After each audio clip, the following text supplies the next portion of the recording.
آج مغرب کے وقت تک مجھے یقین نہیں تھا کہ میں اس جلسہ میں پہنچوں گا، اور جب فوجی محمد رمضان خان بلوچ صاحب مجھے بار بار فون فرما رہے تھے اور مولانا قاری عمران معاویہ صاحب، تو فوجی صاحب کے جذبے سے یہی لگ رہا تھا کہ چھوڑے میٹنگ کو سیدھے ادھر آئے۔ اللہ نے توفیق دی، اللہ کے فضل سے، اس کے کرم سے، آپ لوگوں کی محبت کے نتیجے میں ہم الحمدللہ بر وقت پہنچنے میں کامیاب ہو گئے۔ اللہ رب العزت اسٹیج پہ جلوہ افروز میرے تمام مہربانوں کو اور میرے سامنے جلوہ افروز میرے تمام مہربانوں کو دنیا آخرت کی بھلائیاں اور عزتیں نصیب فرمائے، اور جو زندگی کی سانسیں ہیں اللہ رب العزت ہمیں اہل حق کے ساتھ نصیب فرمائے۔ پوری غیرت والی زندگی، جرت والی زندگی، ایمان کی سلامتی والی زندگی، ہدایت والی زندگی اللہ آپ کو بھی نصیب فرمائے اور ہمیں بھی نصیب فرمائے۔ اور جب ہماری سانسیں پوری ہو جائیں تو اللہ رب العزت ہمیں ہمارے اکابر کے نقش قدم پہ چلتے ہوئے عزت والی موت نصیب فرمائے۔ سامعین محترم،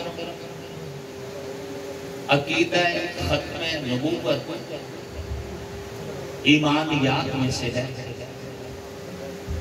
اور یہ سٹیج جیسا کہ اس پہ لگے پینہ فلیکس بتا رہے ہیں کہ مجلس احرار اسلام کے عنوان سے ہے۔ مجلس احرار اسلام ہمارے اکابر کا ایک نمائندہ سٹیج تھا، جہاں سے عقیدہ ختم نبوت کے تحفظ کے لیے بھرپور اور مضبوط آواز اٹھی، اور اس کے نتیجہ میں آپ کو آئین پاکستان میں الحمدللہ عقیدہ ختم نبوت کے تحفظ کا قانون نصیب ہوا۔ سامعین محترم،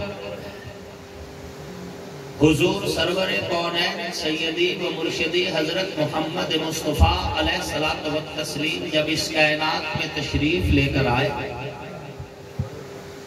آقا علیہ الصلوۃ والتسلیم نے صحابہ کی تربیت فرمائی، تو جو وصف نبی کے اندر تھا اس وصف کا اثر صحابہ کے اندر گیا، جو روشنی نبوت کے اندر تھی اس روشنی کی چاشنی صحابہ کے دل اور دماغ میں پہنچی، جو تعلیم و تربیت نبوت کو دی گئی تھی وہ تعلیم و تربیت اور اس کا اثر صحابہ کے قلوب و اذہان تک پہنچا، اور صحابہ من بعد نبی علیہ السلام کی صفات سے ایسے متصف ہوئے کہ صحابہ جب چلتے تھے تو دنیا کہتی تھی جب غلام اتنے اچھے ہیں تو سردار کتنا اچھا ہوتا ہے۔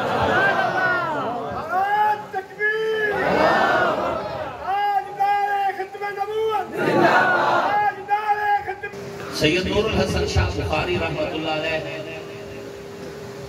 اسی سوچ کو اپنے لفظوں میں بیان کرتے ہیں۔ الاصحاب فی الکتاب کے اندر لکھتے ہیں کہ در ہستی سرور کو خالق نے سنوارا ہے، در ہستی سرور کو خالق نے سنوارا ہے، اصحاب کے دل خود ساقی کوثر نے سنوارا۔ ان کی تربیت، ان کی تعلیم صحابہ کو دنیا کے اندر اللہ کی دی ہوئی دین کی تعلیم و تربیت سے آقا نے ایسا متصف فرمایا اور ایسا صحابہ کرام کو اپنے رنگ میں حضور نے رنگا۔ صحابہ جب بولتے تھے زبان صحابہ کی ہوتی تھی، بات مصطفیٰ کی ہوا کرتی تھی۔ صحابہ جب چلتے تھے قدم صحابہ کے ہوتے تھے، چال مصطفیٰ کی ہوا کرتی تھی۔ صحابہ جب نماز پڑھتے تھے عمل صحابہ کا ہوتا تھا، اطاعت مصطفیٰ کی ہوا کرتی تھی۔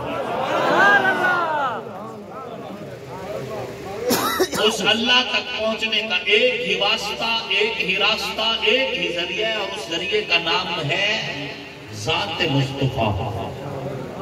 حضور کو چھوڑ کر کوئی بھی اللہ تک پہنچ سکتا، نبیوں کو بھی پابند کیا گیا ہے حضور پر ایمان لانے کا۔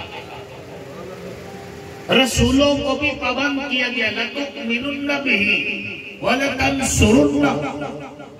اے انبیاء کی جماعت تم پابند ہو محمد پر ایمان لانے کے بھی اور محمد کی سیرت بیان کرنے کے بھی. اور پوری ذمہ داری سے کہتا ہوں 1,24,000 کم و بیش انبیاء میں سے ایک نبی بھی ایسا نہیں جس نے اپنی امت کو حضور کا تعارف نہ کروایا. لَتُؤْمِنُنَّ بِهِ وَلَتَنْصُرُنَّ. یہ نصرت سیرت کے بیان کے ذریعے سے ہر نبی آنے اپنی امت کو بتاتا تھا، پھر اگلا نبی اپنی امت کو بتاتا رہا، اور بعض نبیوں نے یہ جو بیان کیا اللہ نے قرآن میں ذکر ہی کیا. حضرت عیسیٰ ابن مریم سلام اللہ علیہ نے اپنے صحابہ کو اکٹھا کیا، اکٹھا کر کے ایک تقریر کی. تقریر میں محمد الرسول اللہ کی سیرت بیان کی. جب سیرت بیان کی اللہ کو وہ تقریر اتنی پسند آئی، اللہ نے عیسیٰ ابن مریم کی تقریر کو قرآن کی آیتیں بنایا، اور قرآن میں قیامت کی صبح تک حضرت مسیح علیہ السلام کی تقریر تلاوت ہوتی رہے گی. رب نے دنیا کو بتایا اذ قال عیسیٰ ابن مریم یا بنی اسرائیل انی رسول اللہ الیکم مصدقا لما بین یدی من التوراۃ ومبشرا برسول یأتی من بعدی اسمہ احمد. یاد کرو اس وقت کو جب کہا عیسیٰ ابن مریم نے اپنے صحابہ سے اے بنو اسرائیل انی رسول اللہ علیکم، اللہ نے مجھے تمہاری طرف رسول بنا کے بھیجا ہے. مصدقا لما بین یدی من التوراۃ، تورات اور اس سے پہلے جتنی کتابیں ہیں میں ان کی تصدیق کرتا ہوں. ومبشرا برسول، اور میں تمہیں بشارت دیتا ہوں ایک ایسے رسول کی یأتی من بعدی، جو آئے گا میرے بعد میں، اسمہ احمد، اس کا نام احمد مصطفیٰ ہوگا. قرآن کی شجر نے گواہی دی، حجر نے گواہی دی، جنات نے گواہی دی، کائنات نے گواہی دی. اور جب واضح لفظوں میں اللہ نے بتا دیا کہ ما کان محمد ابا احد من رجالکم ولکن رسول اللہ وخاتم النبیین، جب رب نے کہہ دیے کہ نبیوں پہ مہر لگ گئی ہے تو اب حضور کے بعد کائنات کو کسی اور نبی کی ضرورت ہے. آپ دیکھیں اور خط جب مکمل ہو جائے تو مہر تب لگتی ہے. تحریر مکمل ہوئی، مہر لگ گئی، پتہ چل گیا اب تحریر اور نہیں ہوگی. حضور نبیوں کی نبوت کی تحریر پہ آخری مہر ہے، جس مہر میں تحریر کی تصدیق بھی کر دی ہے اور یہ بھی بتا دیا کہ اس کے بعد اب کسی اور تحریر کی ضرورت نہیں.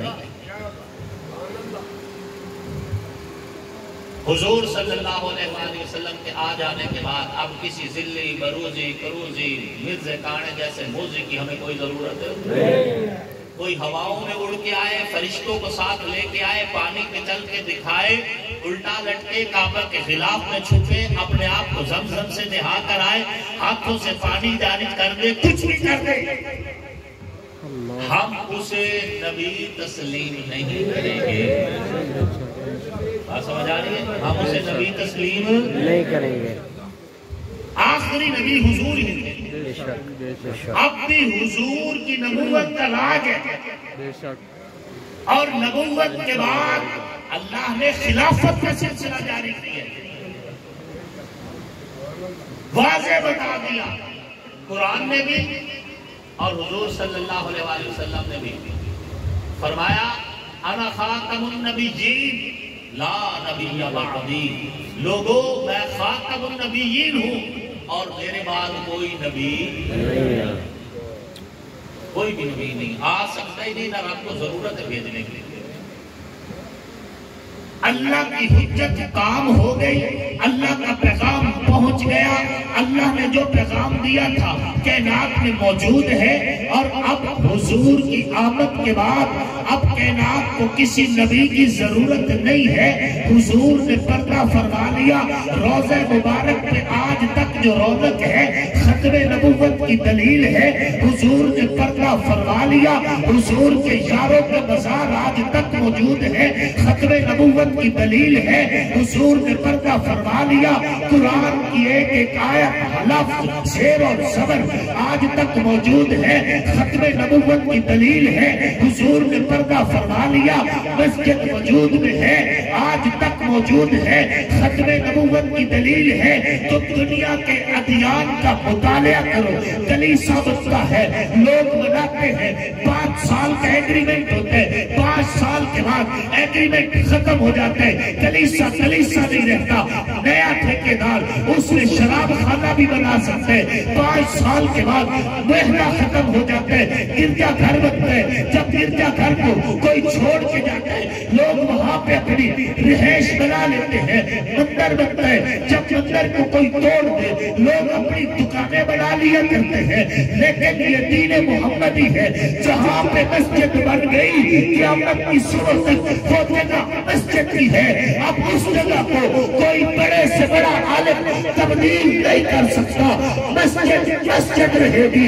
یہ بھی ختم نبوت کی دلیل ہے.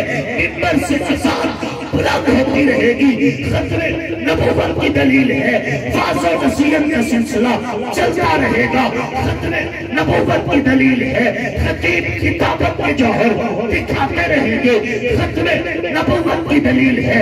مشرق سے مغرب تک, شمال سے جنوب تک تمہیں 5 سال کے بچے سے لے کر 80 سال تک قرآن کا حافظ میسر رہے گا. ختم نبوت کی دلیل ہے. رب نے بتا دیا محمد کے بعد نبی نہیں ہوگا. منبر سے اذان ہوگی تو ختم نبوت کا پرچار ہوگا. تاریخ گرفت کرے گا تو ختم نبوت کا پرچار ہوگا. اور حدیث سنائے گا تو ختم نبوت کا پرچار ہوگا.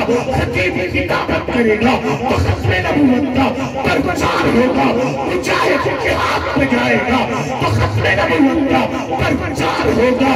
کوئی قرآن میں جیسا بن کر آ جائے نبی کی ختم نبوت پہ ڈاکہ ڈالے گا.